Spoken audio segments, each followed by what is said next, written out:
Mansur, over here.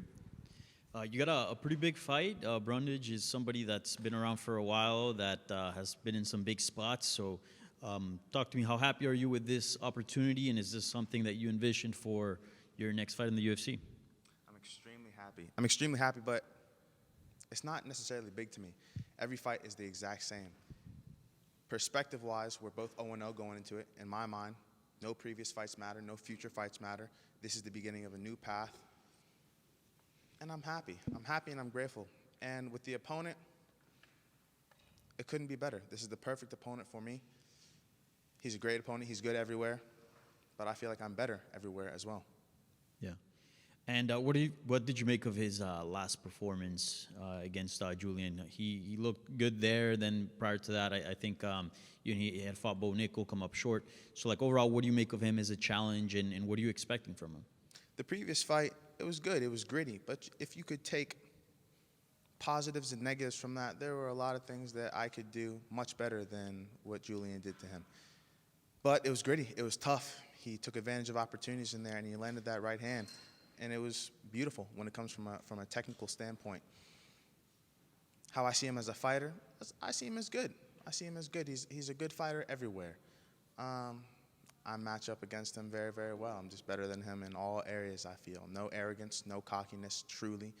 From relevant experience, from what I see in myself in the gym, from my prior experiences, from my prior fights, I feel that I'm better. Yeah.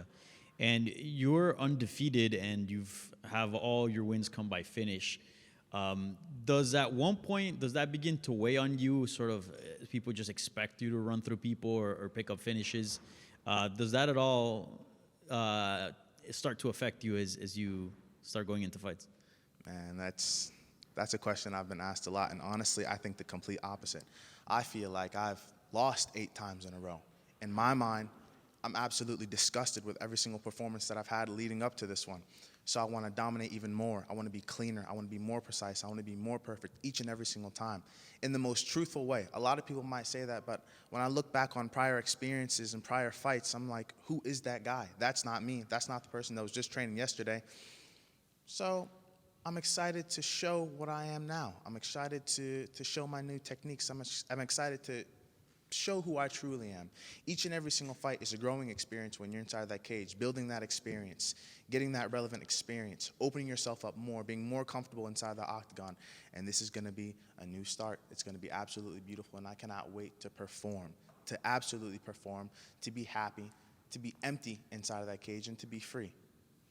Does part of you ever want to go to a decision just to kind of see what's like? I don't know. You talk about experience, maybe, get that cage time in, or do you not care about that? Man, the cage time, mat time, it's all the same when you're throwing punches and you're breathing heavy.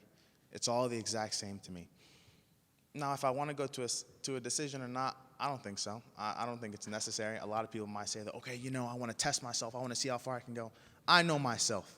I know myself. I know the tools that I have. I know my heart. I know myself as a man. And I know what I'm capable of. So all that stuff is really unnecessary. But then, on the other hand, too, when it comes to finishes, I want to get this finish. I want to make sure I do this. Forget all that stuff. The finish comes and the wins come as they come. I just want to go perform. And I want to make myself happy. And I want to have fun when I'm competing. Everything else will fall into place if you have that mentality.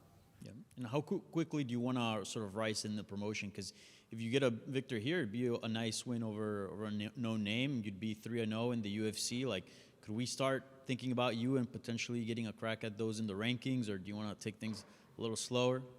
That's ideal. That's 100% ideal. Me, I'm a yes man. I say yes to everyone. Every single opportunity is a yes. Every single opportunity is a check mark. Every single thing, slow or fast, is a yes from me. So the progression of my career, however fast or slow it happens the way it happens. But I want to make sure that I'm getting better. I want to make sure when that knock comes, when people ring that doorbell, that I'm ready and prepared. I'm not going to be a guy that's like, okay, well, I'm not ready for this opportunity. I don't feel comfortable within myself. No, I want to be in the gym. I want to be getting my reps in. And I want to make sure everything is dialed in, everything is ready and prepared. So when that knock comes, I'm ready and prepared for everything, and I'm a yes man. So when it comes, however fast or slow, I will be ready.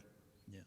And lastly, I just want to get your thoughts on the title fight that we have in your weight class. A lot of people are excited to see Khamzat Chimaev finally get his shot at gold, and against Dricus du Plessis, who's like, very interesting matchup against him. How do you see that fight going, and who do you think is going to be the new champion, or who's going to be champion after that? It'll definitely be chaos and intensity early on, in that first round especially. And it's going to be entertaining. I'm going to be tuned in, but I see Khamzat getting it done for sure. In a matchup against two guys that are aggressive, that don't give up, that don't get tired, I feel like he has the edge.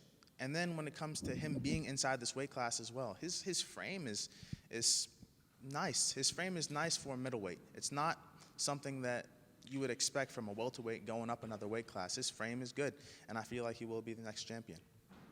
Thank you, and good luck this Saturday. Thank you, brother.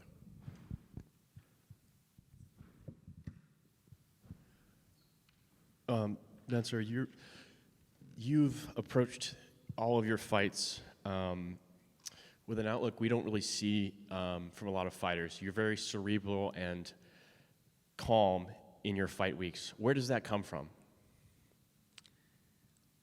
That's a good question. It comes from me making an effort to be better. Every single fight, every single situation, every single day within my life. As a man, I'm just trying to get better. But don't get it twisted. I'm not like this cerebral guy that's piecing together every single thing. I want to be perfect here and here. Man, I am losing my mind every single day in the best way. I'm chaotic. I'm super goofy. I'm very funny with my brothers and sisters and my friends and family and teammates.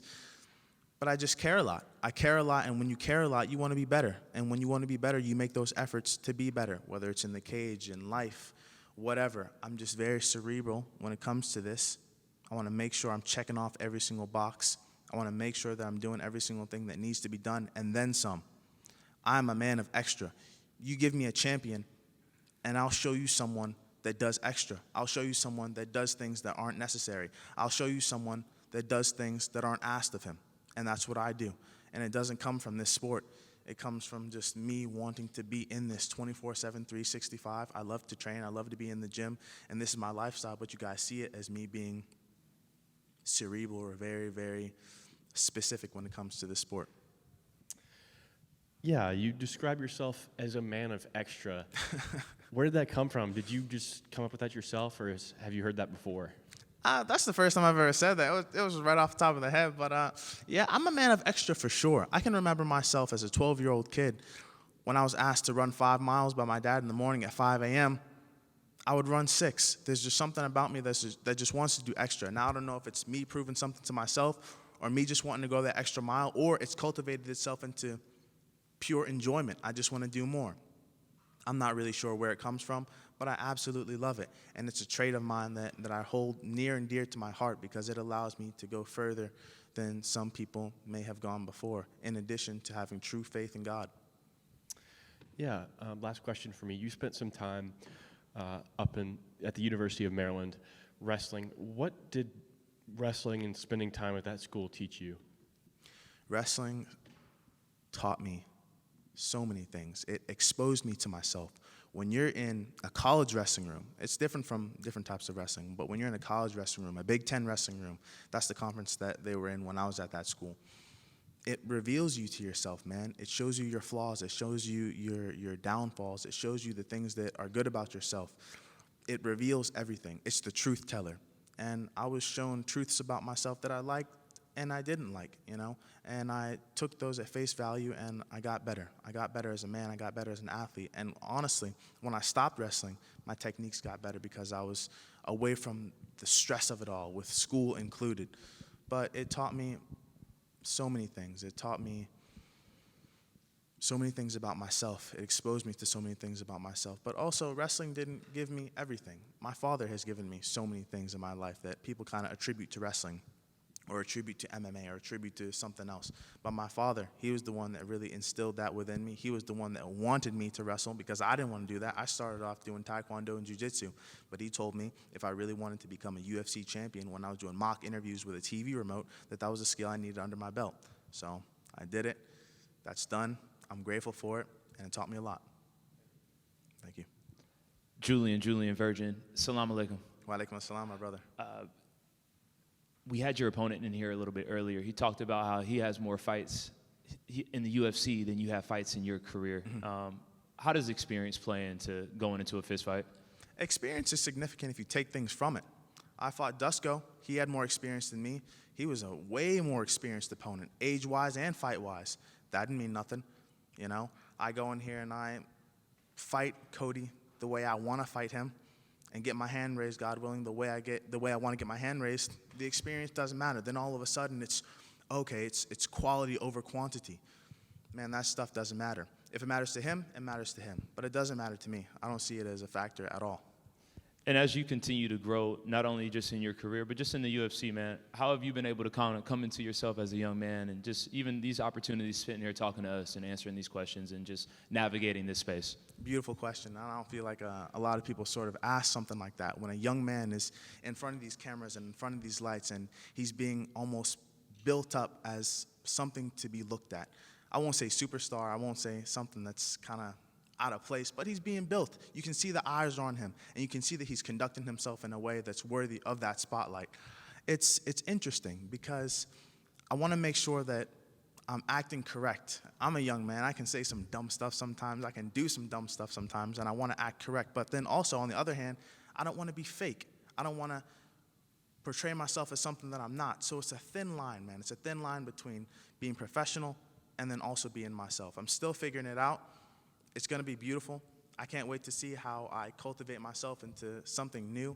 Maybe not even something new, something more of myself. Because honestly, the spotlight, money, whatever, it only exposes you to yourself. It only brings out the good and bad attributes of yourself. So I'm excited to see what I truly am. And final question, what does a win Saturday night here in Atlanta on the main card do for you?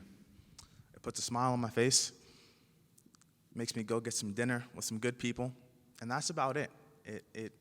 That's as far as it goes for me. I'm extremely happy and grateful with the thoughts and the possibility of that, and it will happen, God willing. But that's as far as it goes for me. I don't take anything from it except for the technical aspects, except for the things that I could do better. Of course, I acknowledge the good, but that's it, man. It doesn't go further than that. No fight makes or breaks you. Mashallah. Thank you, brother.